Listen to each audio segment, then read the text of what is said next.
Olá pessoal, boa tarde a todos, que Jesus possa estar sempre em nossos corações.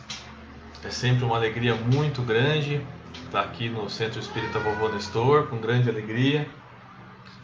Que Jesus possa abençoar os nossos propósitos. Agradecer a Sandra, agradecer a Cris, todos os amigos aí do Centro Espírita Vovô Nestor, que sempre recebem a gente com muito carinho, com muito amor, com muita atenção. E é uma alegria sempre estar aqui com vocês, para a gente poder estudar um pouco mais a doutrina deixada por Jesus, para a gente buscar um entendimento, uma compreensão maior dessa desse maravilhoso ensinamento que Jesus deixou para todos nós. E como nós vamos falar hoje sobre a parábola do semeador, vamos semear, nós vamos trazer para a gente um pouco aqui a respeito da família em si, e então nós vamos buscar essa compreensão maior. Nós vamos trabalhar para tentar compreender de uma forma mais profunda essa parábola tão maravilhosa que Jesus trouxe para todos nós, que Ele compartilhou para todos nós. E quando a gente fala de semear, nós estamos falando de sementes. E qual que é o melhor lugar para a gente obter sementes ou para a gente jogar sementes que não seja a nossa família? Então essa feliz composição que foi sugerida, inclusive pelo pessoal do Vovô Nestor, para a gente falar a respeito da família junto com a parábola do semeador, vem trazer para a gente várias reflexões para a gente poder ir mais fundo. Então a gente vai falar na segunda parte sobre a parábola do semeador, mas antes a gente vai trazer um pouco a respeito da família, a respeito da visão da doutrina espírita sobre a família, como que o Espiritismo compreende as relações familiares, como que o Espiritismo compreende a questão de nós estarmos inseridos nesse núcleo, para que a gente possa então conseguir compreender melhor a parábola do semeador. Porque quando ele fala que o semeador saiu a semear, nós estamos falando de toda uma humanidade, mas toda a humanidade começa na família. Então a família, ela é o núcleo, ela é o começo, ela é a base de tudo em nossa sociedade. Então a gente vai falar um pouco sobre isso, vai trazer um pouco a questão da família à luz do Espiritismo. Mas antes da gente começar a falar propriamente sobre o assunto, a gente precisa entender um pouco mais sobre quem nos traz essa notícia, quem nos fala da família, que é o Cristo, quem nos fala do semeador, que é o Cristo. Então a gente precisa, dentro da doutrina espírita, a gente precisa começar a olhar cada vez mais para o Cristo como ele realmente é. Esse é o grande desafio. Então, geralmente, grande parte das pessoas que se tornam espíritas vêm de outras religiões, mas existem aqueles que são de berço espírita, mas existem aqueles que se tornaram espíritas, que vieram de outras religiões, como é o meu caso de vários amigos que eu conheço, que vieram de outras religiões, que vieram de outras formas de crer, e que muitas vezes nós trazemos o pensamento desta outra forma de crer, dessa outra religião, para a doutrina espírita.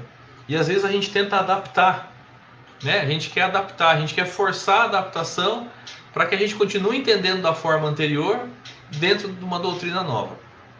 Então a ideia, quando a gente vai falar sobre o Cristo primeiro, é entender que doutrina é essa primeiro, e depois também entender quem que é o autor desta maravilhosa expressão do Evangelho. Então vamos começar para a gente entender a respeito do Cristo. Quem é o Cristo? Quem é Jesus? Será que ele é um espírito que foi criado por Deus, como todos nós? E a gente vai entender na doutrina espírita que sim, ele é um espírito criado por Deus, assim como nós fomos criados. Então esse é o primeiro ponto. Estava adaptando o celular para acompanhar os comentários de vocês aqui. Quem quiser fazer qualquer comentário, alguma pergunta, se eu conseguir ver aqui, a gente participa junto, tá, gente? Então vamos lá.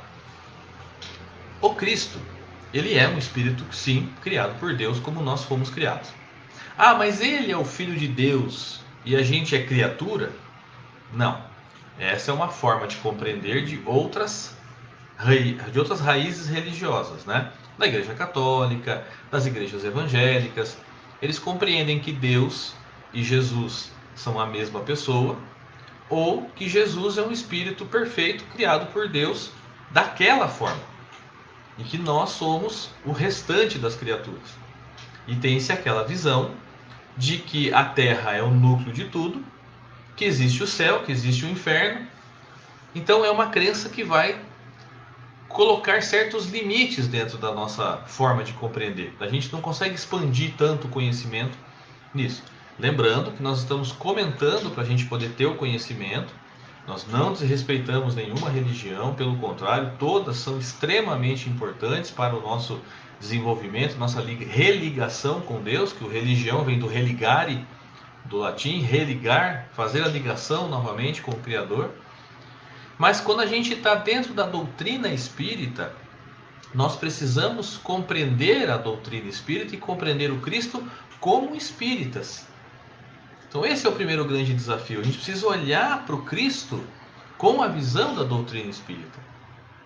Então quando nós começamos a estudar o Espiritismo, a gente lê algumas questões do Livro dos Espíritos, a gente lê bastante o Evangelho, só que inúmeras vezes a gente acaba deixando de lado outras obras de Kardec que são fundamentais, como o Livro dos Médiuns. Lógico, se a gente quiser saber sobre mediunidade, sobre toda a parte técnica da mediunidade, mas para a gente poder entender melhor da doutrina, do Cristo, do nosso planeta, a gente não pode deixar de lado as leituras do Céu e Inferno, de Kardec, e da Gênese.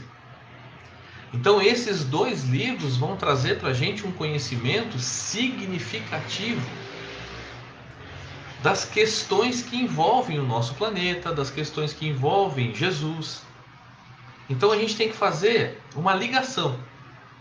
Kardec, quando escreveu os 5 livros, ele não fez 5 volumes de uma forma que a gente estude separadamente. Não.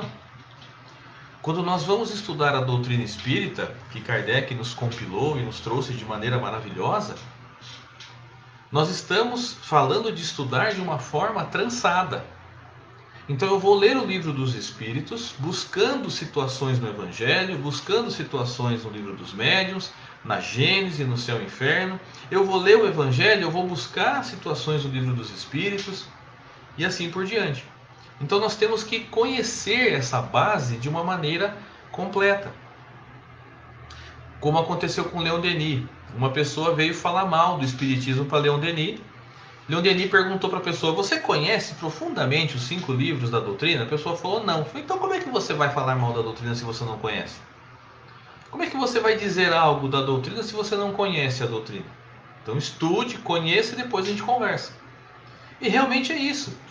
Porque a gente vai falar: ah, mas a doutrina espírita fala o que a respeito disso? Sobre determinada situação. Então nós temos que nos aprofundar para conhecer. Família. O que a doutrina espírita fala sobre família? O que o Cristo deixou sobre família? Qual que é a ideia de família que vem lá na época de Moisés? Ah, mas eu estou estudando a doutrina espírita. Para que eu vou ter que estudar Jesus e Moisés? Já não está completa a doutrina? Eu não tenho que estudar só Kardec? Aí que está um grande engano. Porque se nós fizermos isso, nós vamos segregar a doutrina. Nós vamos dizer que apenas aqueles que estudam a doutrina que estão corretos. E cada um constrói o seu conhecimento. Lógico que nós devemos conhecer os 5 livros da doutrina. Lógico que nós devemos ter cuidado com a pureza doutrinária. Lógico que nós temos que ler alguma coisa e usar a nossa razão, o nosso conhecimento, para não permitir que informações errôneas adentrem a nossa doutrina. Não confundir a nossa doutrina com outras práticas, com outros conhecimentos, isso é óbvio. Mas o que eu estou dizendo é que nós precisamos conhecer sim a terceira revelação, mas nós precisamos conhecer a segunda revelação, que é o Cristo, e conhecer a primeira revelação, que é Moisés. Eu preciso entender como é que os judeus funcionavam naquela época de Jesus, para que eu possa compreender de uma maneira correta o que o Evangelho vem nos trazer. Certa vez eu ouvi a seguinte expressão: porque agora estão existindo os espíritas judeus. Não existe espírita judeu. É espírita que estuda, que conhece a base do judaísmo para poder compreender o Evangelho, porque Jesus fala para judeus. Jesus fala para um povo que tinha uma cultura, um conhecimento, que tinha uma forma de pensar, que tinha conhecimentos anteriores, que tinha a Torá, o Talmud, vários outros livros sagrados. Então nós temos que entender isso. Porque o que a igreja fez? A igreja tentou tirar Jesus desse meio, ocidentalizar Jesus, tanto que colocaram ele de cabelos loiros, de olhos azuis. E ele não era loiro de olho azul, ele era um judeu, ele era um árabe daquela região. Ele tinha os traços muito bem descritos por Emmanuel no livro Há 2000 anos, quando ele, enquanto Públio Lentulus, se encontra com Jesus. Então foi uma tentativa de ocidentalizar. Por exemplo, a imagem da última ceia. Jesus está numa mesa grande com os apóstolos, tem lá uma taça de prata onde ele bebe o vinho. Onde que os judeus sentavam em mesas compridas? Onde que eles usavam taças de prata? Não usavam. Então, quando você conhece a história, quando você conhece a cultura, você começa a raciocinar melhor sobre as coisas, sobre o que tentaram fazer a gente entender. E o objetivo não é pegar o que tentaram fazer a gente entender. O objetivo é entender como foi na realidade. Então, os judeus daquela época usavam aparatos, pratos, taças feitas de barro. Eles se sentavam de uma forma diferente daquela descrita na imagem da última ceia. Eles tinham costumes diferentes. Eles lavavam os pés e as mãos antes de fazerem as suas refeições. Eram geralmente mesas pequenas onde eles ficavam mais juntos. Geralmente, em algumas situações, sentavam ao chão e a mesa tinha essa altura um pouco mais alta para que eles pudessem comer sentados ao chão. Então tem uma série de questões da cultura que não foi isso que nos entregaram. Entregaram uma coisa diferente, quiseram moldar o nosso conhecimento para isso. Quiseram que a gente esquecesse que Jesus era judeu. Né? Recentemente, tivemos uma live no nosso canal do NEP com o professor Severino Celestino, lá da Paraíba, e ele comenta que criou-se até o verbo judiar, que é quando você faz mal a alguém, você judia, que vem de judeu. Ou seja, tentaram fazer de uma forma que a gente desassociasse Jesus dessa cultura. Agora, quando a gente volta atrás, quando a gente se aprofunda na cultura dos judeus, entende o que Jesus quis dizer para aquele povo, aí a gente começa a entender melhor a doutrina espírita. A gente começa a entender melhor o Evangelho segundo o Espiritismo. Começa a fazer cada vez mais sentido as questões do Livro dos Espíritos. Começa a fazer todo sentido a Gênese. Então nós precisamos conhecer. Kardec, para trazer tudo isso para a gente, conheceu. Já conhecia o Evangelho. Ele mesmo diz na introdução do Evangelho segundo o Espiritismo que é necessário conhecer a cultura judaica. Ele traz na abertura do Evangelho, na introdução, explicando quem eram fariseus, saduceus, publicanos, porque nós temos que entender quem são eles, para a coisa fazer sentido. Então, se você entende que Jesus ele foi criado por Deus, sim, mas que, como diz a doutrina espírita, não foi criado perfeito como ele o é, ele foi criado como nós, simples e ignorante, e nós estamos aqui pulando as fases do desenvolvimento mineral, vegetal, animal, nós estamos falando apenas do hominal para frente. Então vamos imaginar que nós, que somos aqui os moradores do planeta Terra, temos aí por volta de 150 mil anos. Vamos fazer esse cálculo como hominais, né? Como encarnando como seres humanos. 150 mil anos, vamos falar que essa é a nossa idade. Ok, nossa, mas eu estou velho, espiritualmente a gente está criança, né? A gente é uma criança espiritual. Então são 150 mil anos.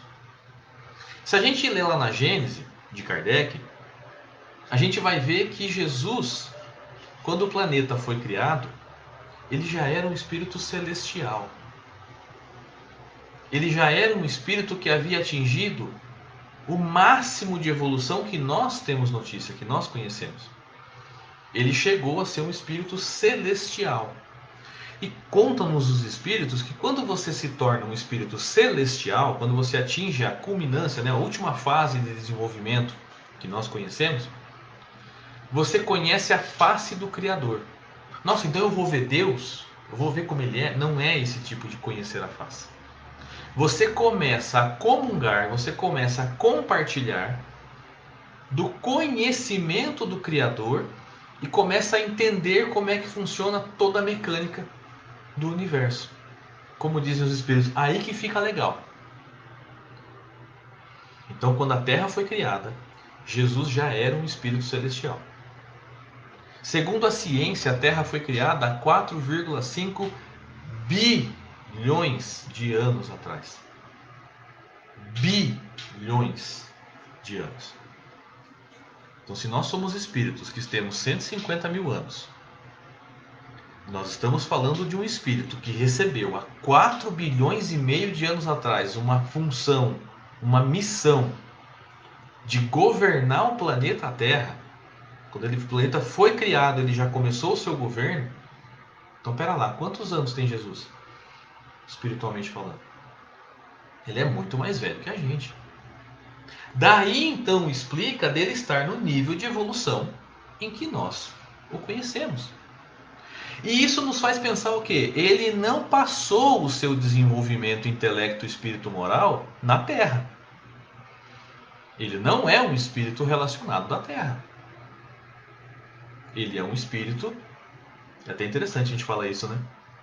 Como diz o comentário, extraterrestre. Nossa, então Jesus é OVNI, extraterrestre. Não, vamos compreender na concepção da palavra. Extraterrestre, fora da Terra. Ele não é um espírito que teve o seu desenvolvimento aqui na Terra. Ele teve desenvolvimento em outros orbes. No livro A Caminho da Luz, Emmanuel nos fala que dos orbes em que Jesus passou a sua evolução, nem a poeira existe mais. E olha que um planeta dura, hein? Se cuidar bem dele, dura muito tempo. E os planetas em que Jesus se desenvolveu, não existe nem mais o pó. Ou seja, ele é muito mais velho e experiente do que nós. E olha o tamanho desse espírito que há 2000 anos atrás se fez, como nós dizemos, homem. O tamanho desse espírito, o conhecimento, a intelectualidade, a evolução, ele se fez como nós, ele encarnou como nós. Veio ao planeta, não quebrou nenhuma regra, porque imagina ele governando o planeta, com as leis que Deus colocou para nós, para todo o universo, que também rege o nosso planeta. Ele podia falar, bom, eu sou o governador, eu já quero encarnar adulto, para não ter que passar. Não. Ele nasceu, ele entrou no planeta pela única forma que dá para entrar nesse planeta, sendo filho de um casal. Então aqui a gente já tira aquela questão que foi criada pela igreja de que Maria concebeu Jesus sem relação sexual. Concebeu ele virgem. A igreja criou isso porque imagina que Deus ia nascer na terra de um ato que eles condenam. Jesus não ia quebrar a regra. Ele ia quebrar a regra. Ele ia ser melhor do que os outros. Gente, nós estamos falando de um espírito que tem uma evolução espiritual que a gente não tem ideia. Você acha que ele ia quebrar as regras de Deus, conhecendo a face do Criador? Ele entra no planeta em uma família, sendo filho de José, filho de Maria. Maria concebeu o corpo físico com aquele espírito maravilhoso encarnado. Lembrando que nós vamos falar aqui de família, que a carne gera carne, mas o espírito não gera o espírito. Isso é importante da gente lembrar. E Jesus passou pela infância. Ele nasceu, passou pela infância, virou adolescente, teve irmãos. Quando José desencarnou, deve ter trabalhado com certeza para ajudar a família. Até no momento em que ele chega aos 30 anos de idade. E aí ele começa o seu trabalho de evangelização. E por que Jesus esperou os 30 anos de idade? Porque os 30 anos de idade eram a maioridade para o povo judeu, para que você pudesse ser profeta.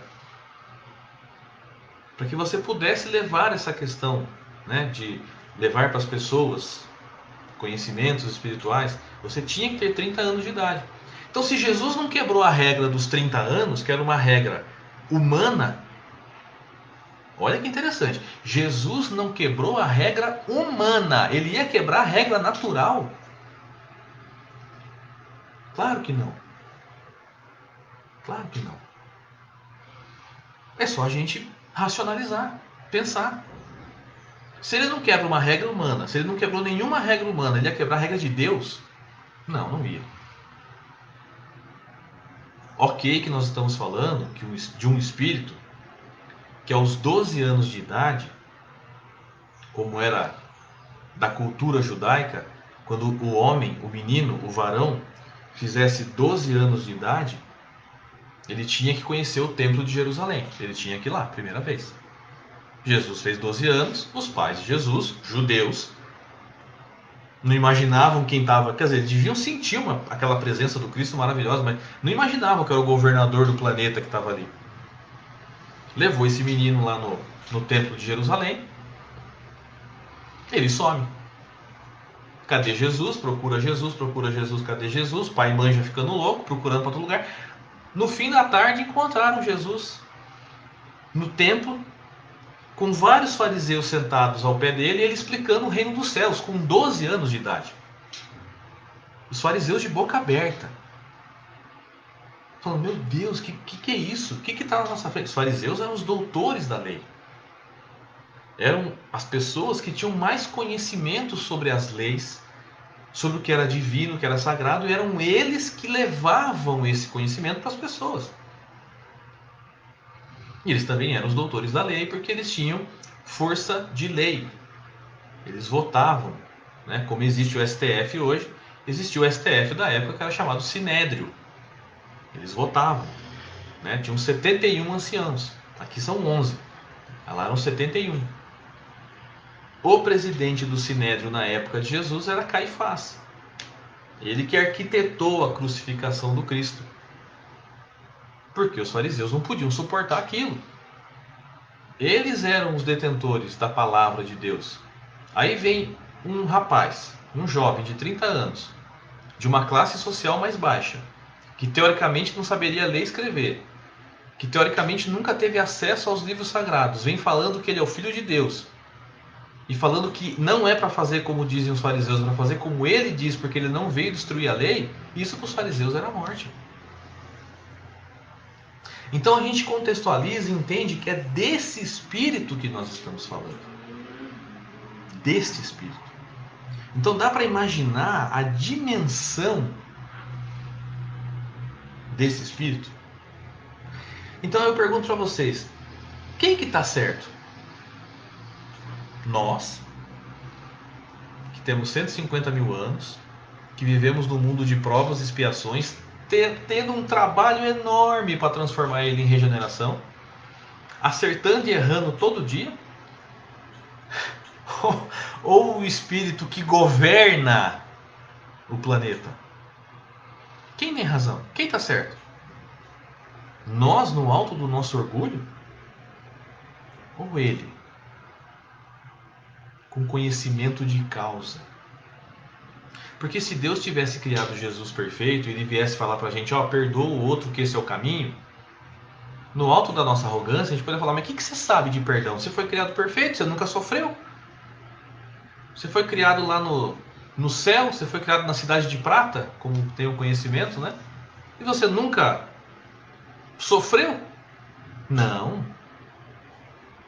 Ele foi criado como nós, evoluiu como nós pelos planetas de primitivismo, provas, expiações, regeneração, felizes, celestiais, recebeu a incumbência de governar o nosso planeta, e provavelmente de outros, porque ele não deve governar a sua terra, ele deve governar outros. Então nós estamos falando de mais tempo ainda de conhecimento, de experiência. E ele encarna aqui por 33 anos para revolucionar o mundo. Moisés começou a trazer para a gente como nós iríamos nos transformar de provas e expiações para regeneração. Jesus veio revelar para a gente que a forma de Moisés estava certa, mas ele veio trazer mais, ele veio trazer um amor para que nós pudéssemos nos transformar de provas e expiações para regeneração. Depois vem a doutrina espírita para completar isso tudo e trazer um conhecimento para a gente sobre a parte espiritual, para a gente entender de vez como é a passagem para o mundo de provas e expiações. Então todo o planejamento do Cristo é para que nós pudéssemos dar esse salto, para a gente saltar.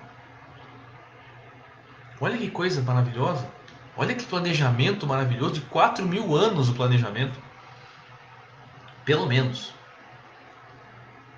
Porque o Evangelho do Cristo é a chave, é a passagem, ou é a porta, como Jesus diz, né? Como nós dizemos, Jesus é a porta, para que a gente entre nesse novo mundo, o mundo de regeneração. Mas a gente vai perguntar, mas e aí aqueles lugares, aqueles países onde o Cristo não é aceito? Onde eles têm outros nomes, como Buda, Krishna e assim por diante. Se você pegar a base do conhecimento de Buda, de Krishna, de outros líderes espirituais e de Jesus, é a mesma. Amar ao próximo, fazer ao outro. Até porque é muito provável Buda, Krishna e outros líderes respondem ao Cristo. Respondem ao Cristo. Então, de certa forma, o Cristo está em todo o planeta. A ideia do Cristo vibra em todo o planeta. É desse espírito que nós estamos falando. Aí a gente vai começar a entender então, e pera lá, para o Cristo, a humanidade inteira é a família dele. Ele não está circunscrito a um núcleo, a um grupo. Ele está circunscrito ao universo. O universo é a família dele já. No nível de conhecimento, de maturidade espiritual que ele tem. E aí é interessante porque quando a gente vai no capítulo 14 do Evangelho segundo o Espiritismo, a gente vai ver um capítulo chamado Honrar vosso pai e vossa mãe. E aí no item 5, eu vou rolar aqui a tela para a gente falar sobre ele. No item 5, vem a seguinte pergunta: quem é minha mãe e quem são meus irmãos? Que é uma passagem de Jesus que está relatada em 2 evangelhos. Está relatado em Marcos, no capítulo 3, e está relatado em Mateus, no capítulo 12. A gente vai pegar Mateus, porque geralmente Mateus ele traz mais detalhes sobre a situação. Então, eu vou ler o que está em Mateus, mas procurou aqui no Evangelho segundo o Espiritismo, também vai achar. Mas indo no capítulo 12 de Mateus, ele conta a seguinte história. Falando estava Jesus à multidão, e eis que lá fora vieram sua mãe e seus irmãos, pretendendo lhe falar. Alguém lhe disse: eis que estão lá fora tua mãe e teus irmãos, querem falar contigo. Jesus, porém, responde, disse a quem lhe falara: quem é minha mãe e quem são meus irmãos? E estendendo a sua mão para os seus discípulos, disse: eis aqui minha mãe e meus irmãos. Porque qualquer um que fizer a vontade de meu Pai que estás nos céus é meu irmão, minha irmã e minha mãe. Se você pegar essa parte aqui e olhar com os olhos da matéria, se você olhar de forma materialista, você vai falar: Jesus está renegando a família dele. Jesus está sendo irônico. Então quem que é minha mãe e meus irmãos? Então por isso a gente não pode olhar com os olhares materiais. Nós temos que tirar o espírito da letra. Nós temos que aprofundar o conhecimento, entender os costumes, para que a gente possa entender a situação. Então, vamos lá. Jesus estava falando para a multidão. E lá fora, então entende que Jesus estava dentro de algum lugar, dentro de uma casa, de um salão, de alguma coisa, estava lá falando para a multidão. E lá fora estavam sua mãe e seus irmãos, que pretendiam lhe falar. Agora, olha que interessante isso aqui. Isso aqui está no Evangelho. Sua mãe, ok. E seus irmãos. Como que foi vendido para a gente há 2000 anos? Que Jesus era filho único. E no Evangelho de Mateus fala sua mãe e seus irmãos. Jesus tinha irmãos. Ele podia ser o mais velho. Ele podia ser o filho mais velho, o varão. Mas ele tinha irmãos. Ah, mas não pode ter irmão porque já pensou ter uma linhagem de Jesus, até hoje tivesse parente de Jesus, ia ser considerado... Jesus é tão sábio que a gente não tem ideia de quem são esses irmãos. Da onde foram parar, da onde... Não tem. Porque não é isso que importa. É interessante porque há muitas pessoas que falam que Jesus e Maria de Magdala se apaixonaram, tiveram um caso, falam até ao ponto de tiveram filhos. De novo, é só a gente racionalizar. O que eu falei de Jesus até agora? Da sua imensidão espiritual, do seu conhecimento, da sua experiência. Você acha que ele ia vir encarnar aqui para casar? Ele ia se apaixonar por uma mulher? Se a gente pegar no Evangelho, na hora que tem uma passagem de Maria Madalena, ela fala que Jesus olhou para ela como nenhum outro homem olhou. Ela não estava falando de olhar sensual. Os homens olhavam para Maria, de Maria de Magdala, Magdala a região que ela era, de uma forma sensual. Conta que ela era muito bonita. E os homens olhavam para ela com a parte sensual, com o desejo. E quando Jesus olhou para ela, foi completamente diferente. É isso que ela está falando. Jesus olhou para ela como sua irmã em espírito. Olhou para ela como um ser em desenvolvimento, como se olha para uma criança. Sabe aquele olhar que a gente tem para um bebê? Que a gente olha e sorri para aquele bebê? É a mesma relação de Jesus com a gente.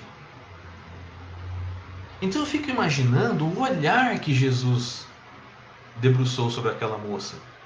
Como ela deve ter sido. Porque aquele olhar simplesmente começou a transformá-la completamente. Ela se transformou completamente com o olhar do Cristo. Nós estamos falando de um olhar magneticamente, espiritualmente maravilhoso. Se grandes líderes são focados na sua tarefa, imagina Jesus. Ele está focado há 4 bilhões e meio de anos na tarefa de nos ajudar a regenerar.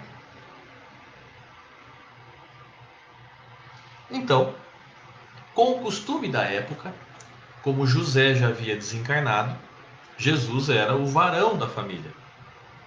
Então ele cuidava da mãe e dos irmãos. Então, pela cultura da época, ele era o responsável pela família. Então ele estava fazendo ali a sua pregação em um lugar. Falaram, ó, sua mãe e seus irmãos estão lá fora e querem falar com você. O que provavelmente eles queriam? Era algum problema para Jesus resolver. Era alguma coisa que o varão da família ia ter que resolver. Então eu fico imaginando a cabeça deles. Espera aí. Ele é o varão da família, ele é o responsável. E esse monte de gente aqui que está falando com ele, a gente não consegue nem chegar perto dele. A gente não consegue nem almoçar com ele. E esse monte de gente falando, eles não tinham a noção exata da tarefa não, né? Da missão de Jesus. Eles não tinham.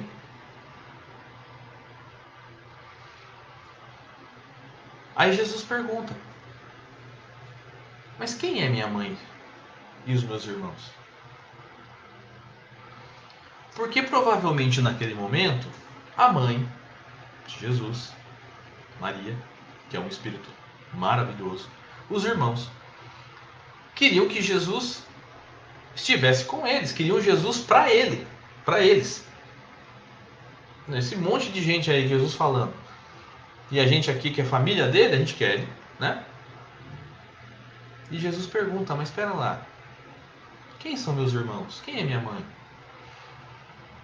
E ele mostra. Eis aqui minha mãe e meus irmãos.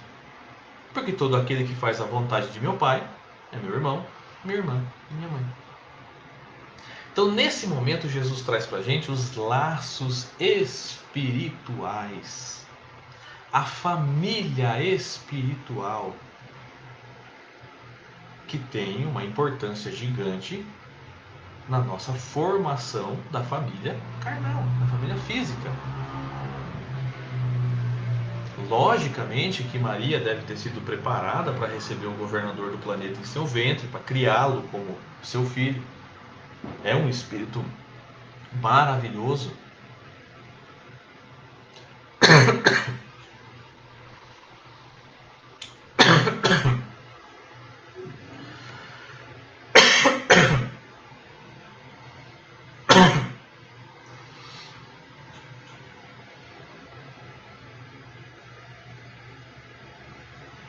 Desculpa, pessoal. Faltou a voz.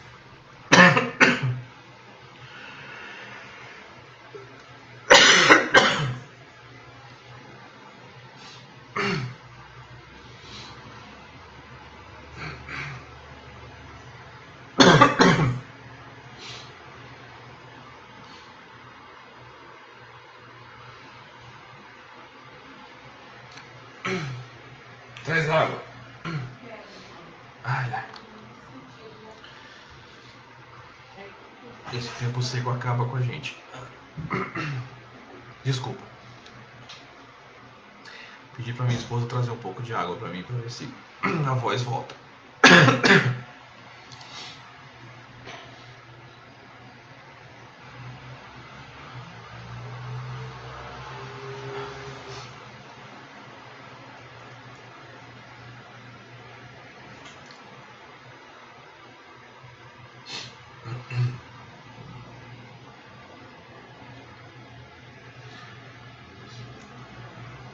Muito bem. Aos pouquinhos ela vai retornando.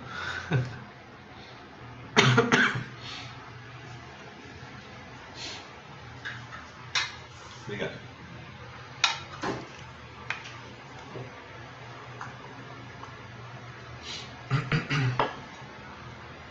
Ufa, agora sim, retornou. Vou deixar aqui do lado para não acontecer de novo. Muito bem. Então Jesus está nos falando desta família que tem os seus vínculos espirituais. E Jesus fala: todo aquele que fizer a vontade de meu Pai é meu irmão, é minha irmã e minha mãe. Ele está demonstrando que todos aqueles que se unem no mesmo propósito pertencem à mesma família espiritual.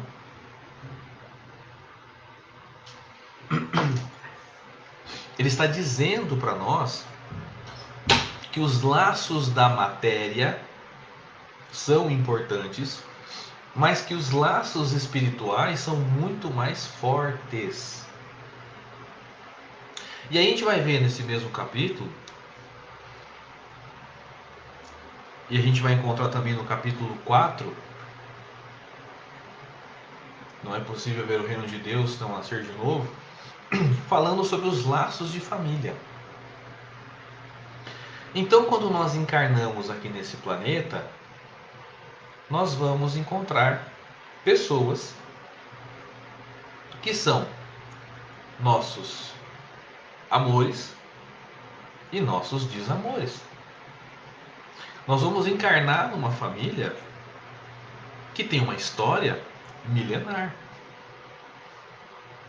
Ou será que a gente acha que aqueles que são nossos pais, nossas mães, nossos irmãos estão ali por acaso? Foram criados no momento do nascimento. Não foram criados no momento do nascimento. São espíritos como nós, de pelo menos 150 mil anos. Estou colocando aqui um valor para a gente ter uma baliza. É disso que nós estamos falando. Então, se a família espiritual ela configura a família física, nós temos laços espirituais e laços físicos que muitas vezes se congregam. Então aquela família que eu estou encarnado, ela já é do meu conhecimento, eu já conheço aqueles seres há milênios. Vou ter meus afetos, vou ter meus desafetos. Então é normal ser colocado na família desafeto nosso? Normal. Por quê? Porque é o melhor lugar que a gente tem para conseguir se reconciliar com esses desafetos. Ou então muitas vezes a gente pode falar assim: nossa, não é possível, eu nasci errado, porque eu não tenho nada a ver com a minha família, eu não tenho nada a ver com eles, eles pensam de uma forma, eu penso de outra, eu me sinto um peixe fora d'água.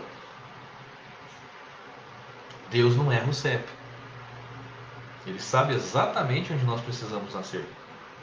Será que aquela família no passado não foram pessoas a quem eu fiz mal, a quem eu derrubei, e eu os recebo como meus familiares nessa encarnação para que eu possa fazê-los, se juntar a mim de novo pelo amor?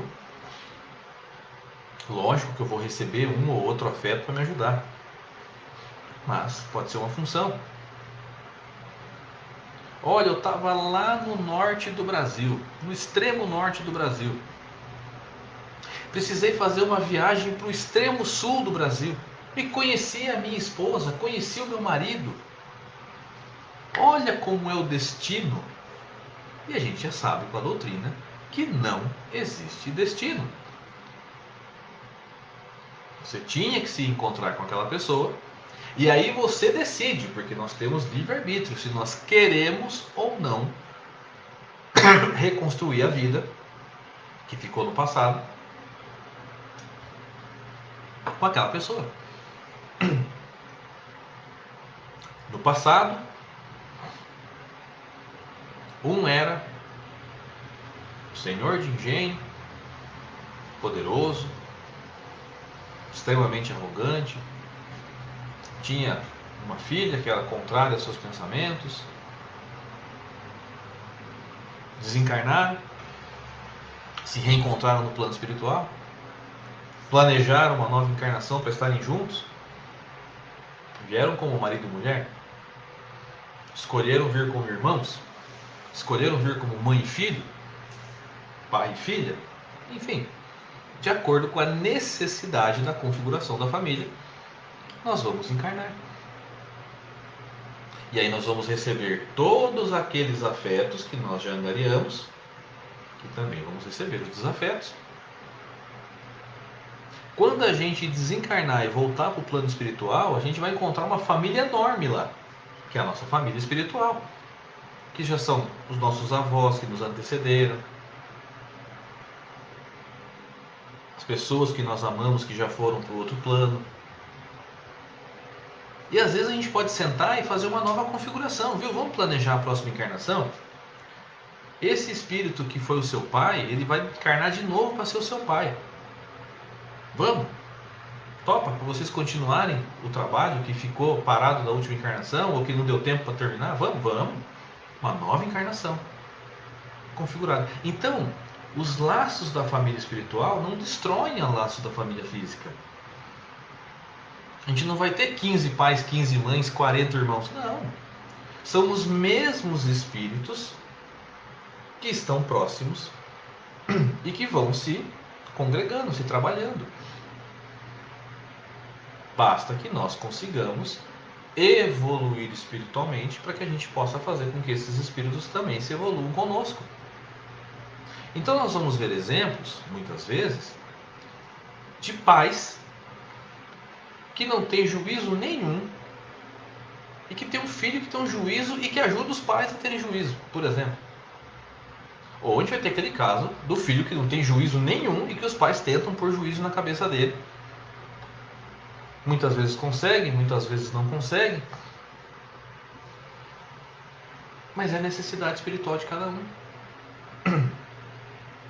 A gente vai entender que na família estão aqueles que nós amamos, estão aqueles que nós temos dificuldades.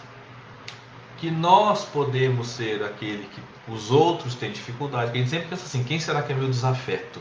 Ah, é fulano. Já pensa no cunhado, já pensa... Ah, não. E será que nós não somos o desafeto de alguém? A gente fica procurando quem são nossos desafetos. Na verdade, nós estamos naquela família como o desafeto deles.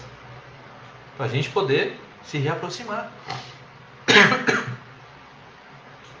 É igual reencarnação, né? Todo mundo quer ter uma encarnação do passado em Roma, em Constantinopla, em Alexandria. Ninguém quer uma reencarnação em Vinhedo, Valinhos, Paulínia, Cosmópolis. A gente quer reencarnação em um lugar chique, bonito. A gente quer reencarnação, né? Não, eu fiz parte da família nobre. Se fez, não faz mais. Porque as coisas se configuraram diferente hoje. As coisas mudaram. A necessidade da encarnação fez a gente mudar a situação. Mas a gente fala assim, mas e aquelas situações em que, por exemplo, eles não são pai e filho, eles são primos, mas são tão parecidos, parece até que são irmãos.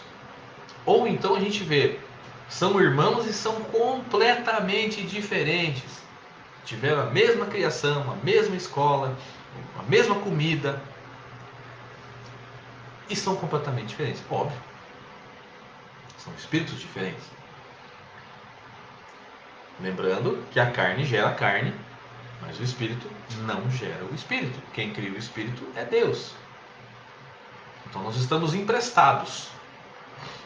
E aí a gente começa a entender a configuração da família. A gente começa a olhar o outro da família como um espírito necessitado. Ou então você fala assim, é aquele meu amigo. Meu amigo não é do meu sangue, é meu amigo.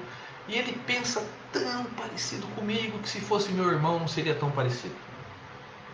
Ora, nós convivemos com esses espíritos na família espiritual há milênios. 1.000, 2.000, 5.000, 10.000, 150.000 anos com eles vivendo. Vão ter aqueles com quem não nos afeiçoamos e vão ter aqueles com quem nós não nos afeiçoamos. Então, quando eu disse para vocês que por Cristo a família dele é a humanidade, ele tem esse sentimento por nós. Ele cuida de nós como cuida-se de uma família. Então não adianta. Isso é uma coisa que a gente aprende. A gente passa pela adolescência. E na adolescência, quando a gente é adolescente, a gente quer mudar o mundo. Mas muitas vezes a gente não arruma a nossa cama, o nosso quarto. Então a gente fala, eu quero mudar o mundo. Quero um mundo melhor. Né? Posta coisas lindas no Facebook, Instagram. Oh, que maravilha. E dentro da família, como que está agindo? Como que está funcionando naquele mecanismo? Eu ignoro minha família inteira, mas eu amo a humanidade. Como? Como que você vai amar a humanidade se você não consegue amar a sua família? Porque a família é o núcleo, é a base, é o começo. Para você funcionar bem na humanidade, na sociedade, você tem que treinar na família. Você tem que resolver na família os atritos. Então é ali na família que a gente vai aprender a dominar o orgulho, a dominar a vaidade, a dominar o ódio, o egoísmo, a tirania. É ali na família. É por isso que ela existe. É por isso que ela nos agrega em sangue. Porque muitas vezes, se não fosse o sangue, a gente podia dar desculpa, não é do meu sangue mesmo. Então acabou essa desculpa. Porque nós todos temos um laço espiritual muito forte. Nós temos um laço que nos une que é muito mais forte que o sangue, que é o amor, que é o espírito. Então nós criamos famílias espirituais. Quando a gente desencarnar, muito provavelmente alguém da nossa família espiritual que vai vir ajudar a gente no desencarne e levar a gente. Muito provavelmente a gente vai chegar lá no plano espiritual, vai ter que ter um lugar para a gente viver. Vai ter um lugar para a gente ficar lá. Então a gente vai morar com alguém da nossa família espiritual. Ou deixamos nossa casinha lá, outro ente querido tomando conta. Vocês já pensaram nisso? Onde que eu vou morar quando eu desencarnar? Onde que eu vou morar? Vou morar como André Luiz no livro Nosso Lar, né? Ele foi num lugar comunitário, depois que ele foi para casa, agora eu não me recordo o nome do outro personagem, mas ele foi morar com ele. E o personagem fala, nós temos laços, André, que você não se lembra, que você não se recorda, são laços muito maiores. Pode viver aqui conosco. Que interessante, não? Então, o que a gente está construindo para lá? A gente vai voltar para lá, o pessoal vai ficar contente, olha que bom, ele voltou. Ou o pessoal vai falar assim, ai meu Deus, já está na hora do fulano voltar. Oh, meu... O que a gente está construindo? Como que a gente está construindo? Quando eu encontrar com a minha família do lado de lá, como é que vai ser? Como eu estou tratando a minha família aqui? Como eu estou agindo com a minha família aqui? Então, os laços do espírito são muito mais fortes que os laços da matéria. São laços que nos unem pelos séculos, pelos milênios. São laços que nós temos que, cada vez mais, auxiliar que eles fiquem apertados, mas não apertados no sentido de segurar, de sufocar, mas no sentido de serem laços bons, laços de família, laços de amor. A forma como eu me comporto na minha família vai definir como eu me comporto na sociedade. E a gente vai encontrar hoje em dia diversas configurações familiares. Nós vamos encontrar. Nós vamos encontrar um homem e uma mulher com seus filhos, sejam seus filhos naturais, sejam os filhos do coração, que vêm de uma adoção. Nós vamos encontrar dois homens com seus filhos, duas mulheres com seus filhos, a mãe sozinha com seu filho, o pai sozinho com seus filhos, o casal sem filhos. Ah, mas o que está certo? O que o Espiritismo define como certo? O Espiritismo não define nada como certo. O que é certo para o Espiritismo é o amor. O que cada um faz com a sua família diz respeito a cada um. Se houver amor,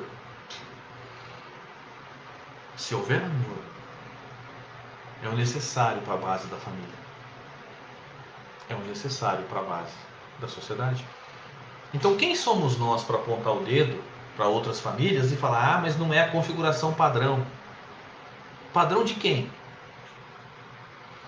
Padrão de quem? Padrão que foi enfiado goela abaixo da gente pelos milênios? Que padrão? Podem ter certeza que a necessidade do planeta ela vai acontecer de acordo com o que o Cristo está no planejamento, porque quando a gente fala assim, ah, esse mundo está perdido, olha esse mundo, a gente está faltando com respeito ao governador. Quando a gente fala assim, não, a cidade está mal governada, a culpa é do prefeito, o estado está mal governado, a culpa é do governador, o Brasil está mal governado, a culpa é do presidente. Quando a gente fala o mundo está um caos, a gente está falando que a culpa é do governador do mundo. E a gente está colocando em xeque Jesus, aquele espírito que tem bilhões de anos, que tem experiência gigantesca, que ama de uma forma que a gente não conhece, que para ele a humanidade é a sua família. É desse espírito que a gente está falando. Então será que a gente pode falar que o mundo está um caos? As leis são seguidas, as leis de Deus, regidas pelo Criador, elas tomam o seu curso. Agiu, tem resposta. Escolheu, tem resposta. A gente transforma o mundo num lugar complicado e fala que a culpa é do governador. Como? Será que Deus não está olhando por nós? Claro que está. Ou a gente acha que Jesus nesse momento está num spa descansando? Jesus trabalha ininterruptamente há 4 bilhões e meio de anos. Se no nosso lar a ministra veneranda, que era um grande espírito, mas obviamente não chega perto da evolução do Cristo, é um espírito que está mais evoluído que a gente, mas que não chega lá no Cristo. Fazia 200 anos que ela trabalhava 24/7 para ajudar um grupo familiar dela. E o Cristo? Faz 4 bilhões e meio de anos que ele trabalha 24/7 para ajudar a família dele, que é a nossa, a humanidade. E nós fazemos as contas de 7 bilhões encarnados e quantos desencarnados? Pelo menos mais 3 vezes mais, vamos fazer a conta? 30 bilhões ao todo? É a família de Jesus. Ele sente por cada um desses 30 bilhões, pelo menos. Então o planeta não está desgovernado. Nós tomamos decisões ruins. E nós temos que aprender a responder pelas nossas escolhas. Isso é crescimento espiritual. Assim como a criança aprende a responder pelos erros dela, pelas escolhas dela, pelo menos ela tem que aprender isso, a gente também aprende espiritualmente falando. Na família, nós vamos receber todos aqueles que nós precisamos para nos ajustar. Eu diria que 90% das famílias são de reajuste. Poucas são as famílias que vêm como tarefa, com todo mundo junto para o mesmo objetivo. Poucas famílias. A grande maioria, a maioria esmagadora de famílias, vem para se reajustar. Então é normal nós termos desafetos, afetos, desajustes, ajustes. A nossa função é usar do Evangelho do Cristo. Como Jesus diz, qualquer um que fizer a vontade de meu Pai, ou seja, qualquer um que fizer os desígnios de Deus, são irmãos, pais, mães. Quando Jesus está na cruz, o único apóstolo que ficou com Maria foi João. João está consolando Maria, Jesus está morrendo. Ele fala, mulher, chama sua mãe de mulher, mulher, eis aí o teu filho. Ele olha para João e fala, filho, eis aí tua mãe. Mostrando para eles que ele estava desencarnando, mas que a tarefa continuava com eles. Eles não tinham relação familiar, João e a Maria, mãe de Jesus. Mas Jesus estava falando, ó, vocês são a mesma família, continue. Não estão juntos à toa. Os 12 apóstolos não estiveram juntos à toa. Maria não foi à toa. José não foi. Ninguém foi à toa. Tudo foi planejado. Até Jesus, o governador, planejou a família dele, óbvio. Então as nossas famílias são planejadas com base no mais alto. Olha que coisa gostosa. Que bom saber que as famílias existem e continuam existindo. Que bom saber que a gente está junto por séculos, por milênios. Que bom saber. Que bom.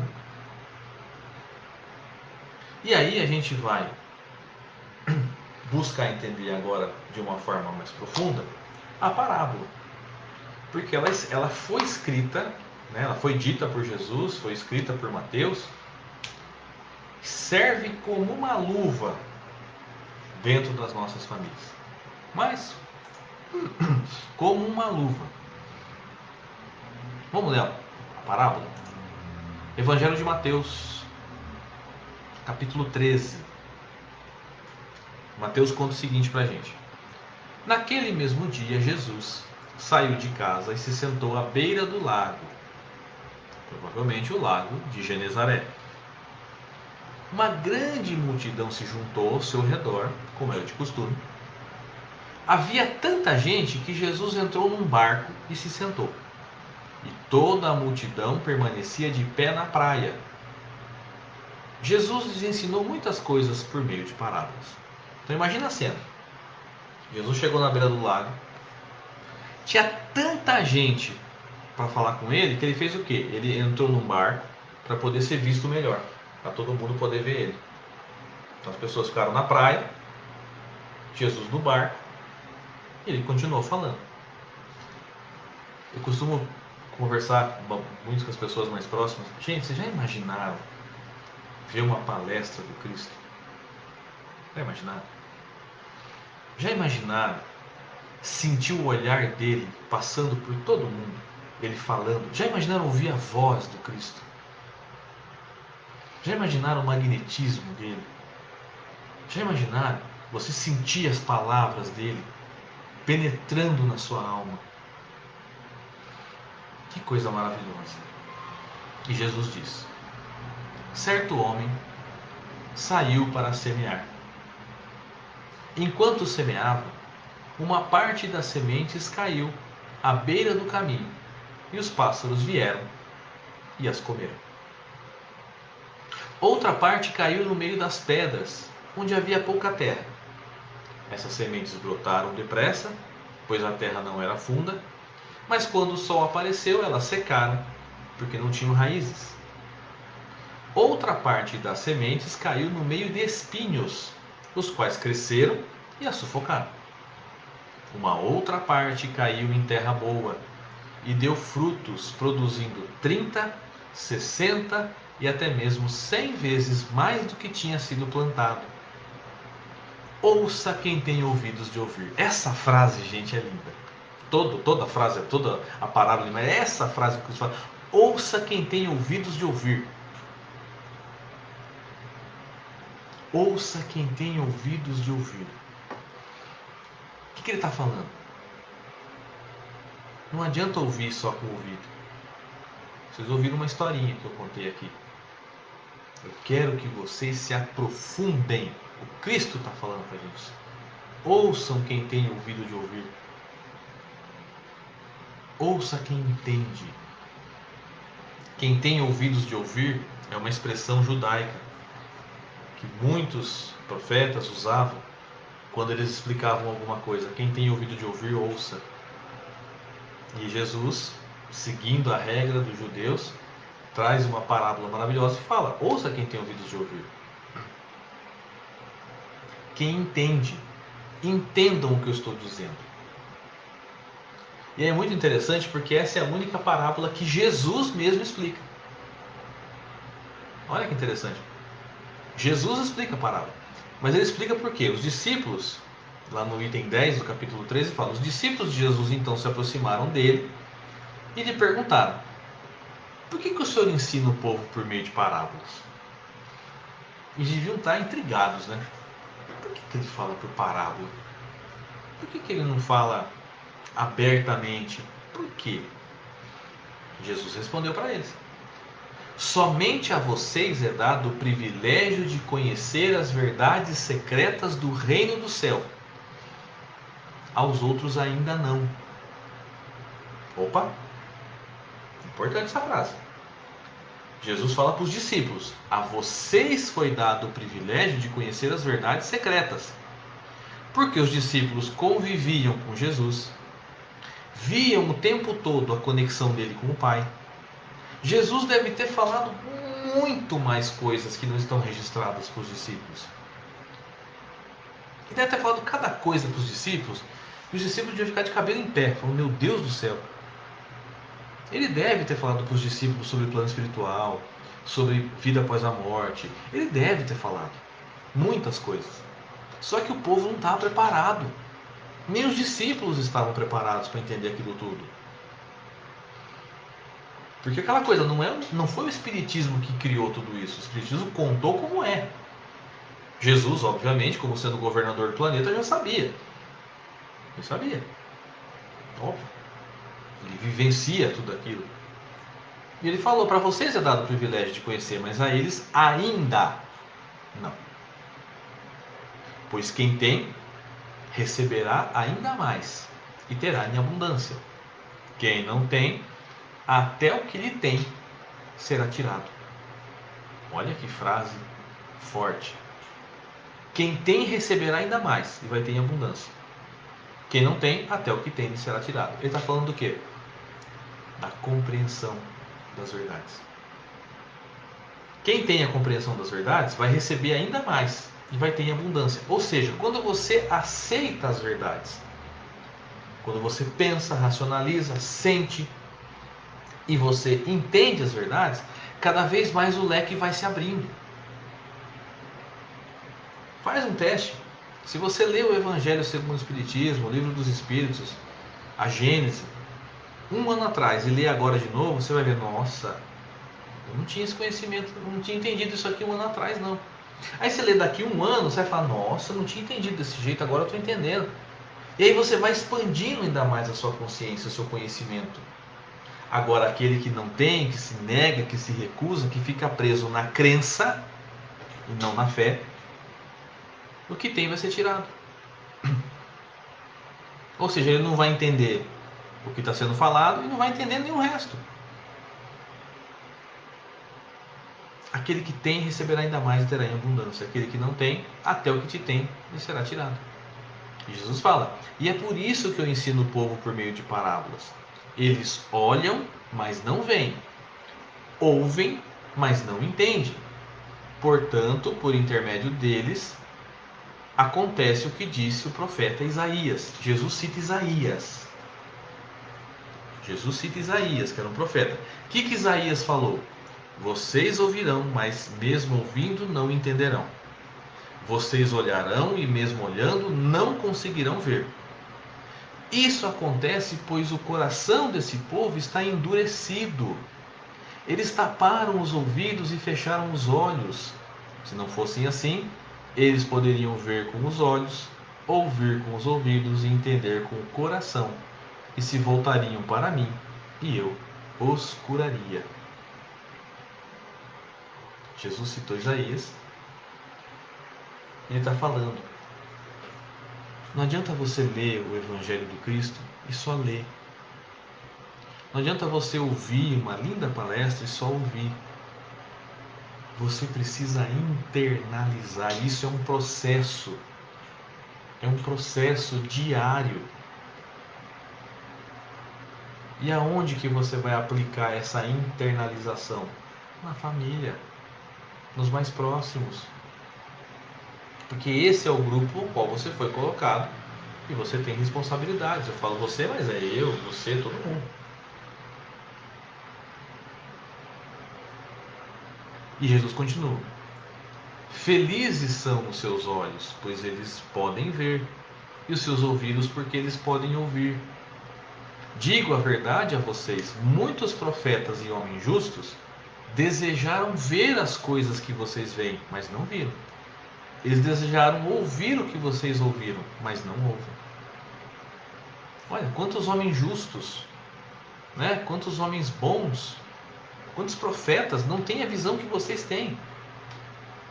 Visão espiritual das parábolas, a visão espiritual do ensinamento do Cristo.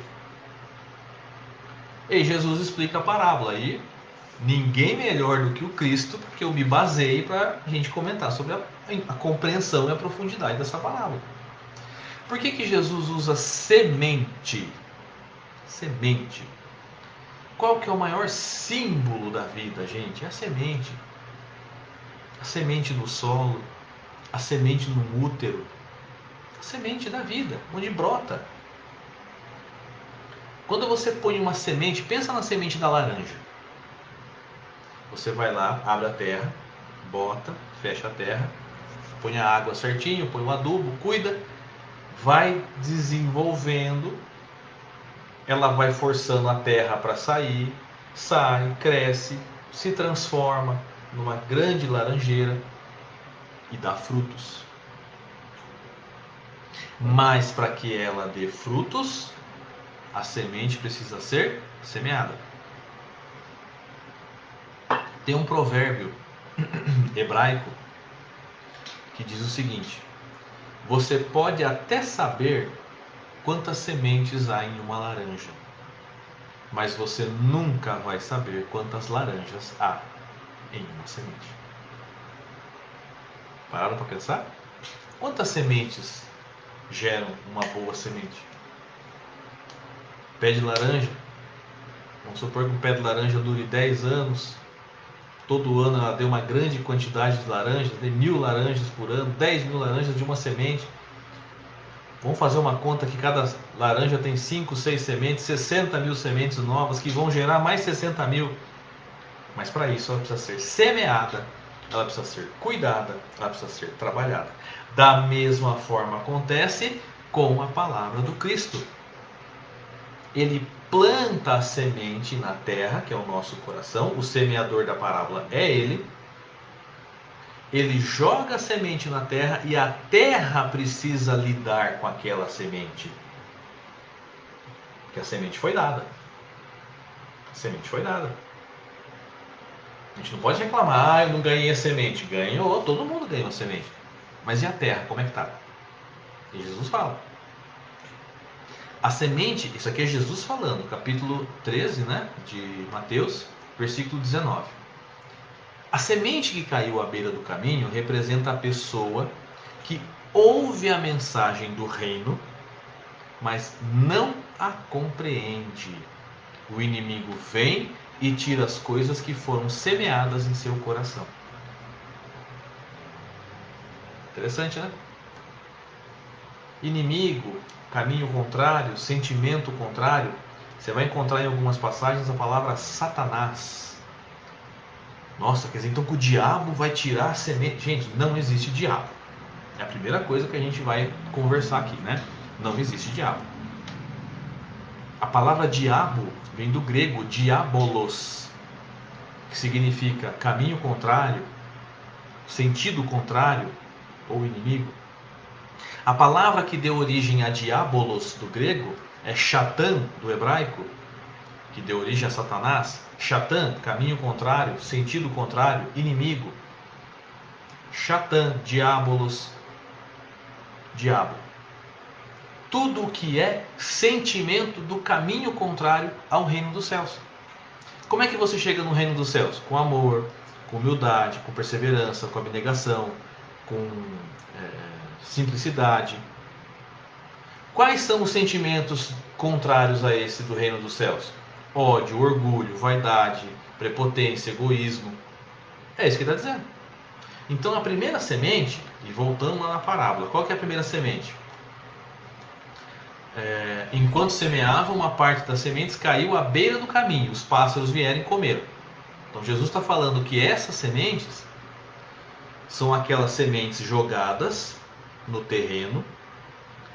O terreno recebeu a semente, mas vem os pássaros e comem a semente. Ou seja, vem o inimigo, vem o sentimento contrário, a gente não consegue ser forte aos sentimentos contrários e a palavra se dissipa. O ensinamento do Cristo não penetra, não nasce. Então esses são aqueles que estão completamente alheios ao divino, à parte espiritual, à busca da religião. São aqueles solos em que caiu o passarinho, comeu e levou. Esse é o primeiro. Na parábola, o segundo solo. Outra parte caiu no meio de pedras, onde havia pouca terra. As sementes brotaram depressa, pois a terra não era funda, mas o sol apareceu e secou a plantinha. Então nesse segundo solo, o semeador semeou, nasceu, porque a terra não era funda, veio o sol, queimou. Então chegou a brotar. E Jesus fala: a semente que caiu no meio das pedras representa a pessoa que ouve a mensagem a respeito do reino e a aceita imediatamente, com muita alegria. Mas, como não tem raiz, não dura muito tempo. Assim que começa a encontrar dificuldades ou que é perseguida por causa da mensagem, abandona a fé. Interessante. Recebeu a mensagem, achou lindo, é isso que eu quero para minha vida. Começa a trabalhar, começa a fazer. Primeira dificuldade que vem, desiste. Fui no centro espírita ouvir a palestra, adorei a palavra do Cristo. Quero começar a trabalhar no centro espírita. Pego várias funções no centro espírita, na primeira dificuldade, deixo tudo. Saio e falo, não adianta nada fazer nada de religião. estou lá me dedicando ao centro espírita, fazendo, e as dificuldades acontecem, eu não aceito. São essas pessoas. Lembrando, quando vem a dificuldade, a primeira ideia que vem na cabeça da gente é desistir? Sim, eu falo por conta própria. Porque na verdade as pessoas perguntam assim: você já teve vontade de desistir? Eu respondo todo dia. Todo dia. Não é fácil. Não é fácil você fazer com que a palavra do reino de Deus, ou seja, a palavra do Cristo, a palavra espiritual, do conhecimento, adentre nos corações. É um trabalho. Aí eu me pergunto, em quantas encarnações eu fui esse solo já? Que até aceitou, mas não conseguiu. Quantas encarnações? E aí eu pergunto para vocês, meus irmãos, ia adiantar ter uma vida só? Não ia dar tempo de fazer tudo isso? É muito pouco tempo, 80, 90, 100 anos. É muito pouco tempo. É muito pouco tempo. Então, eu me pergunto, em quantas encarnações já? A semente que caiu no meio dos espinhos, que é aquela semente que caiu nos espinhos, brotou e os espinhos sufocaram. Representa a pessoa que ouve a mensagem a respeito do reino, mas é sufocada pelas preocupações com as coisas desta vida e pela ilusão das riquezas. Olha que interessante. Os espinhos representam as preocupações. As preocupações sufocam a semente. Ela morre, ela não dá o broto. Ou seja, quando a gente fica preocupado demais com o que é material, a gente não tem tempo pro espiritual. Quando Jesus fala aqui ilusão das riquezas, a gente vai falar, então quer dizer que só pobre pode receber a mensagem e multiplicar? Não. Porque riquezas aqui não é só riqueza material. Você pode ter uma faculdade, por exemplo, mediunidade, por exemplo, facilidade de falar em público, por exemplo, facilidade de compreender as coisas, por exemplo, facilidade de aprender uma outra língua. Várias faculdades, várias riquezas a gente pode ter. E a gente pode se perder com elas. Eu dou todo o valor para essa riqueza e esqueço do resto. Então, falando em riqueza material, é bom ter um conforto? Claro que é. É ótimo. É muito bom. Quem não quer ter um bom carro, uma boa casa, um bom salário, um bom ganho? Quem não quer? Claro. O problema não é isso. O problema é o que a gente faz ou deixa de fazer para conseguir isso. Tem espaço para tudo. Basta que a gente consiga uma coisa importantíssima, que eu estou lutando diariamente para conseguir desenvolver: disciplina. Porque eu fico pensando, se o Cristo governa um planeta com 30 bilhões de espíritos, ele sabe exatamente o nome de cada um, e sabe do problema de cada um, da dificuldade de cada um, e ele consegue fazer isso em outros planetas provavelmente também, a disciplina é um fator importante para ele. Que é uma característica dos espíritos mais evoluídos. Uma das características dos espíritos evoluídos. Tem uma disciplina maravilhosa. Às vezes eu olho para a disciplina e falo, oh meu Deus, me ajuda a conseguir essa disciplina. Mas ele não vai abrir minha cabeça e pôr a disciplina dentro. Vão aparecer situações onde eu tenho que ser disciplinado, aprender a usar a disciplina. Nada cai do céu, só chuva e meteoro. Se eu quero desenvolver alguma coisa, eu preciso fazer. Fazer.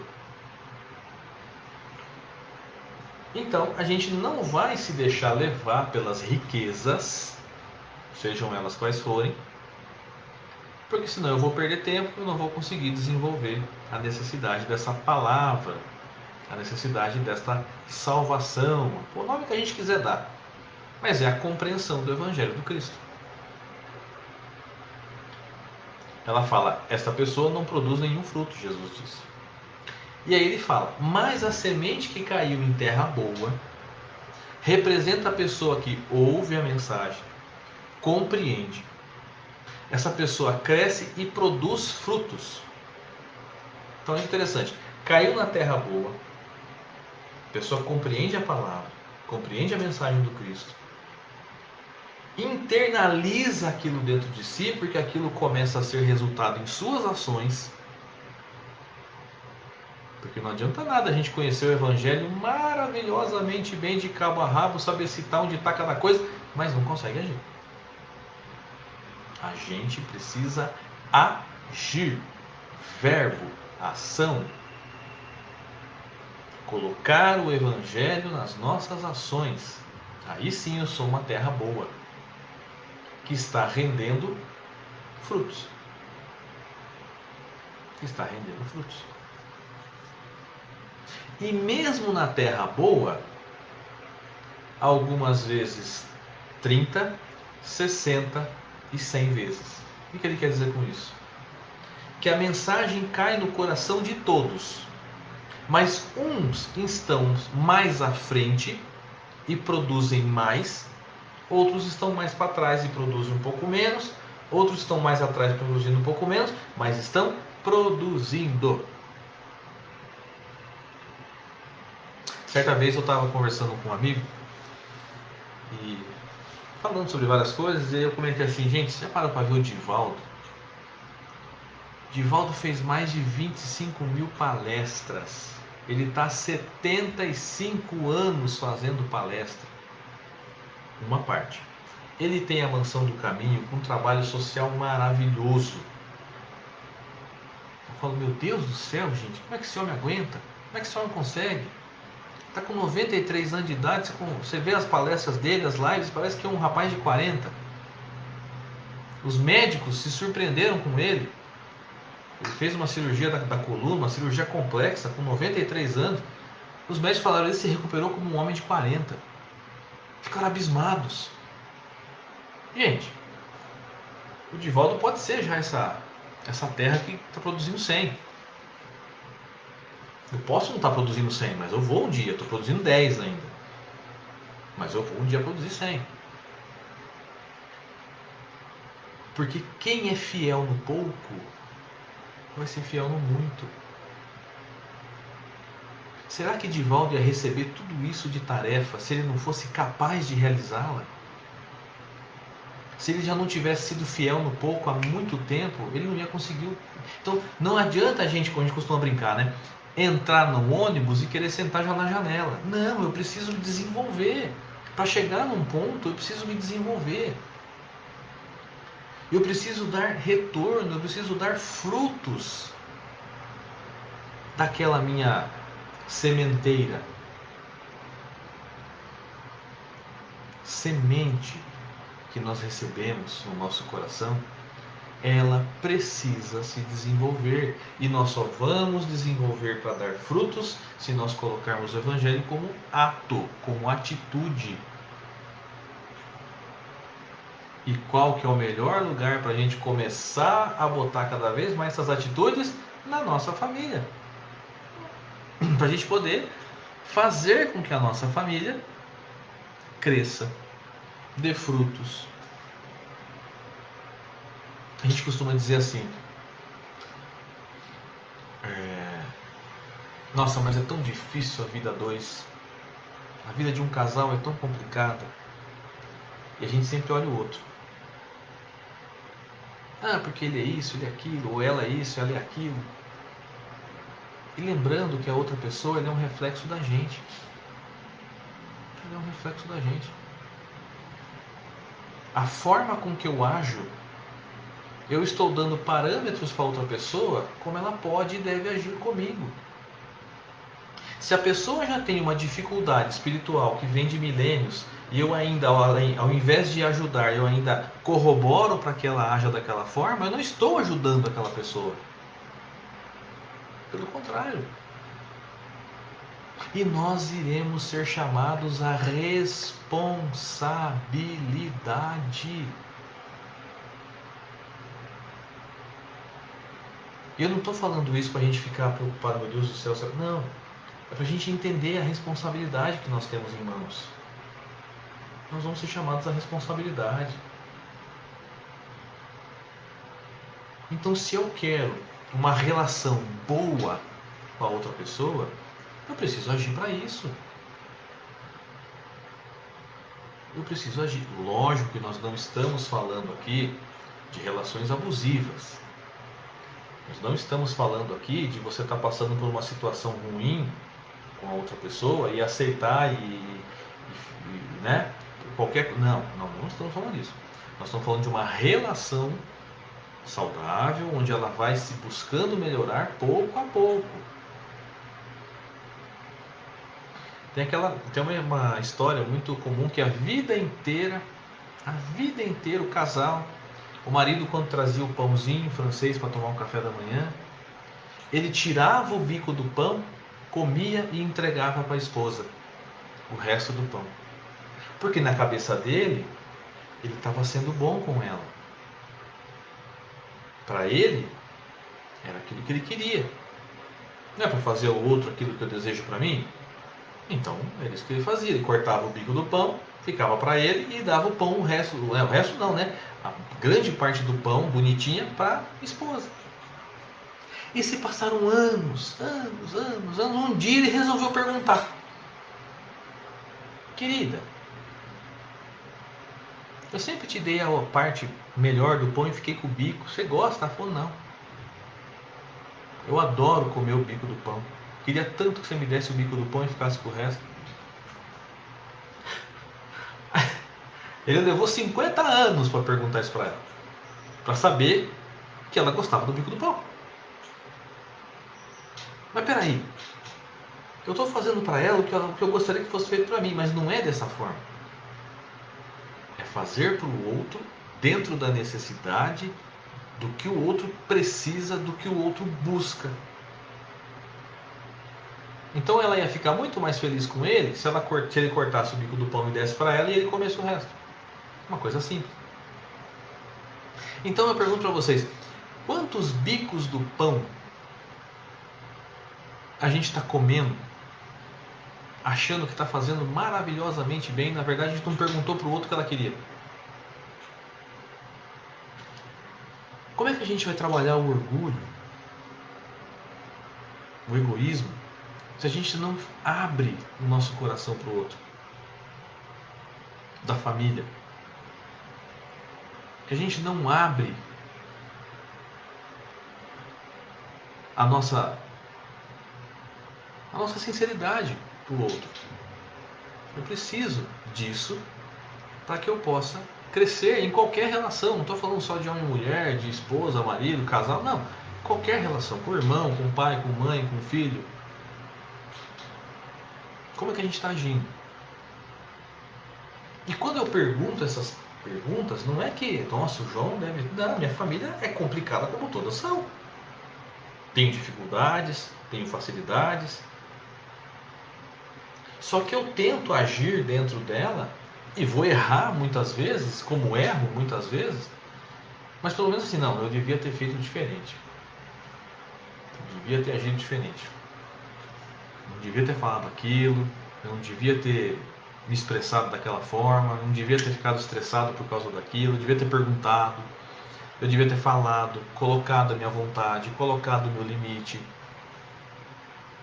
Na próxima vez eu vou fazer certo. Então existem questões hoje que eu vejo aos 40 anos de idade sobre a minha família que eu não tinha o mesmo pensamento com 30, com 20. E vocês podem pensar nisso, podem olhar, puxa vida, tem coisas realmente que eu não entendia. Tem coisas que nossos pais nos falam que a gente só vai entender lá com 50, 60 anos. E tem coisas que nós vamos repetir para os nossos filhos que eles só vão entender quando tiverem 50, 60 anos. Então a gente precisa trabalhar essa nossa família. Semear. Fazer o papel do Cristo como semeador nela. A gente pergunta, mas por que eu? E a pergunta é, mas por que não eu? Vou fazer. Vou ajudar. Vou trabalhar. Hoje eu estou mais conhecedor das coisas, eu estou mais aberto para as coisas, estou entendendo melhor. Então vamos agir. Vamos agir. A gente brinca, né? Tem aquela história do casal que ficou junto por 50 anos, desencarnou, chegou do lado de lá, Aí falaram, vocês vão ter que reencarnar de novo e casarem de novo. Aí a esposa fala, mas de novo? Eu aguentei 50 anos ele aqui, vou ter que... você aguentou, você não amou. Então não adianta aguentar. Não é só aguentar, não estamos falando de aguentar, estamos falando de agir. Lógico que tem momentos em que a gente vai ter que, né, segurar o nosso ímpeto, ouvir mais, mas também vai ter hora que a gente vai poder falar, colocar nosso posicionamento, nossa ideia. Isso que é o importante. E isso nós vamos levar para toda a sociedade. Então por isso que é tão importante a gente, entre aspas, treinar na nossa família. Porque é ali que as coisas acontecem. Emmanuel nos diz que é como se fosse um cadinho, onde há vinculações e desvinculações. Cadinho é aquele lugar, né? Quem é químico vai saber melhor. É um recipiente onde você coloca as misturas e aquilo acontece ali dentro. É o cadinho. É isso que acontece. A família é um lugar onde entram diversas misturas, junta tudo e dali vai sair alguma coisa. Nós somos responsáveis pelo que vai sair daquela família. Então que o semeador, que o Cristo, possa semear, possa cair em nossos corações, possa dar frutos, mas que a gente não se cobre de olhar para o outro e falar, nossa, olha o fruto dele, olha o meu. E quando a gente fez isso, a gente já perdeu tempo. Cuidemos dos nossos frutos, ajudemos o outro a ter bons frutos também, mas não nos cobremos em excesso. Se a gente fala assim, não, agora eu decidi que eu vou fazer o mesmo trabalho que o Chico fazia, Chico Xavier. Tudo que ele fazia para o próximo eu vou fazer também a mesma coisa. Será que a gente dá conta? De dormir 3 horas por noite, de psicografar mais de 450 livros, de fazer todo o bem que ele fez, que muito não foi registrado? Será? Um outro exemplo que eu li recentemente, O Gigante Deitado, Jerônimo Mendonça, um grande nome dentro da doutrina espírita brasileiro, que fez centenas de palestras maravilhosas. Só que tinha um detalhe, ele era tetraplégico e cego. Ele fazia palestras na cama. Já pararam para pensar, gente? Você é tetraplégico, você é cego, não pode ler, depende dos outros para lerem para você formular suas palestras. Tinha uma pessoa que lia para ele o Evangelho bastante, para ele poder ir formulando as palestras dele. Que sentia dores horríveis no corpo todo. Uma vez perguntaram para ele, Jerônimo, qual que é o seu maior sonho de vida? Ele respondeu, hoje seria dormir de lado. Olha a resposta dele, hoje seria dormir de lado. Porque ele nunca dormia de lado, só dormia de frente, né? De todo jeito. E esse homem era levado de cama nas casas espíritas para fazer palestra. Eu estou preparado para isso, gente? Pensa, pergunta. Eu rendo esses frutos já? Não. Mas eu não vou me deteriorar por causa disso. Eu vou buscar melhorar o que eu puder fazer. Dentro da minha possibilidade, dentro da minha capacidade, dentro do que está escrito para mim, que eu preciso fazer, eu vou fazer.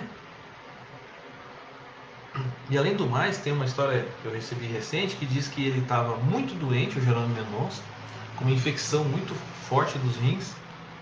Ele urinava sangue o tempo todo, então, além de tudo, ainda teve isso. E os médicos falaram, olha, fala tchau pro seu amigo porque ele vai embora. Ele não vai viver, ele vai desencarnar. Puxa vida, a gente queria levar ele para ver o Chico Xavier, para se despedir dele. Ó, leva de avião, porque de carro ele não chega. Aí conseguiram um avião, levaram ele até o Chico. O Chico não estava no momento em que ele chegou lá. E ele, cama repleta de sangue, não adiantava você trocar a roupa, trocava, já ficava tudo vermelho de sangue de novo. E até o Chico chegou no fim da tarde. Quando o Chico chegou no fim da tarde, ele olhou pro Jerônimo e falou assim, ô meu amigo, você está parecendo uma rosa desabrochando, todo vermelho. Olha isso. Aí o Jerônimo disse, Chico, acho que a minha hora chegou.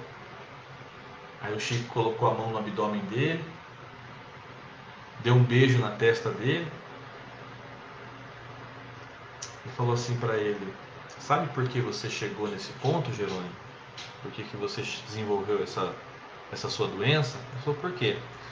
Porque você começou a pensar no coitadinho do Jerônimo. Coitadinho do Jerônimo. Tetraplégico, cego. E agora, né? Coitadinho. O coitadinho do Jerônimo te causou isso. Olha o Chico falando pro Jerônimo Mendonça. Agora, pensa só fisicamente, gente. Imagina você na frente de uma pessoa tetraplégica, deitada numa cama, cega, com a cama ensanguentada. Você falar para ela assim: ó, você tá se achando muito coitado. Você está se achando muito coitadinho, por isso está acontecendo isso com você. Se você olha só com um olhar físico, você vai falar: meu, o Chico é um tremendo de sem coração. Falar isso pro cidadão. Só que com certeza o Chico não estava vendo só a matéria ali, ele sabia a história daquele espírito ali, com certeza.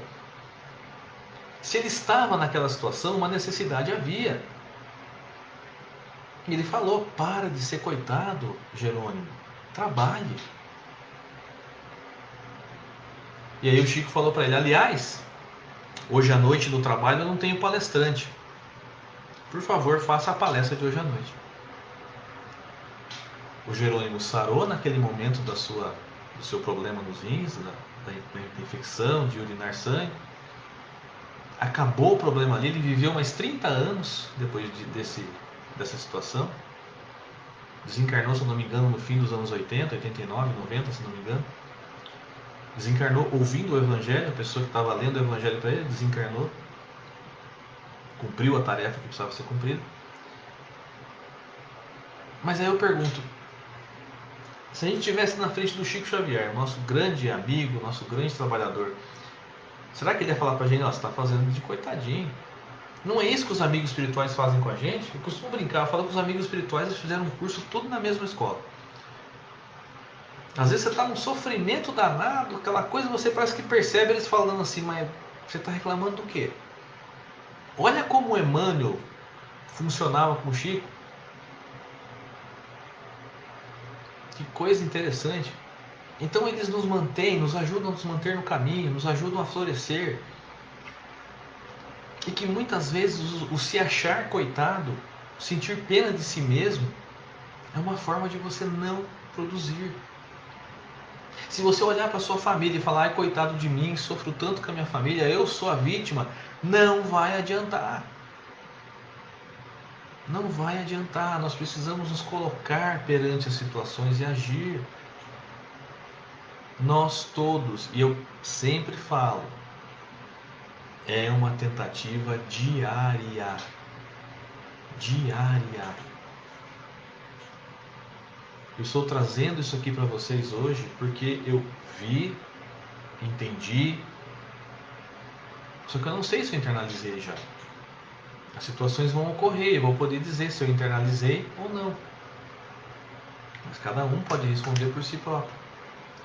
Então, meus amigos, que a gente possa ter esse olhar, que a gente possa ter essa maturidade espiritual, como Cristo nos pede, e crescermos. Não ficarmos presos nas lamentações, achando que somos perseguidos, trabalhar e agir.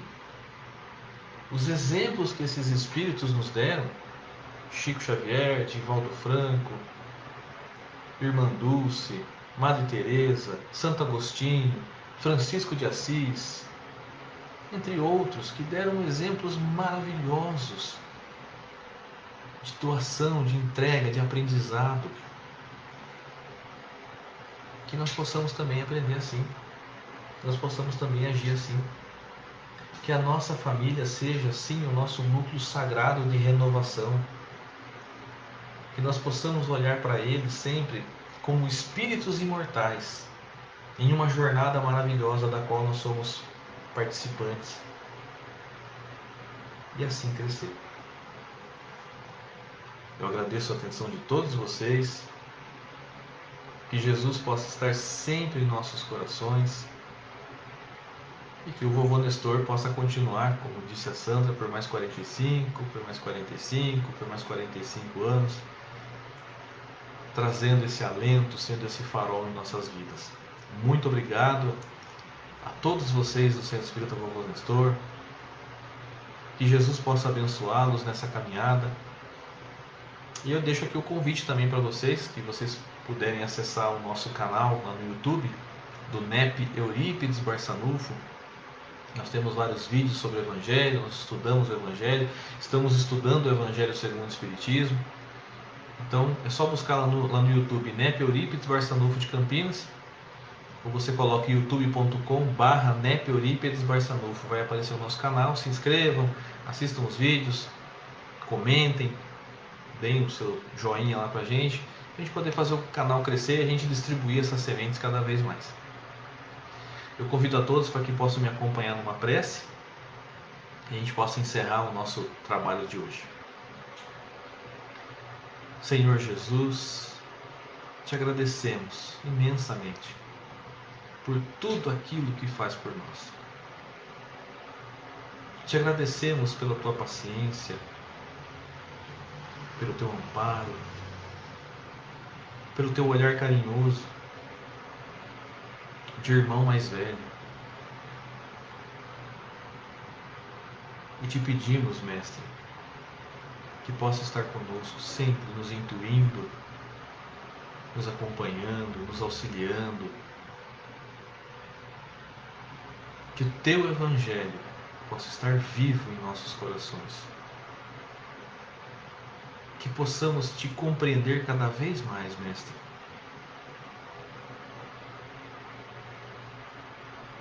E que possamos representar o teu Evangelho com as ações a todos aqueles que estiverem em nossas vidas. Fique conosco, Mestre querido, é o que te pedimos.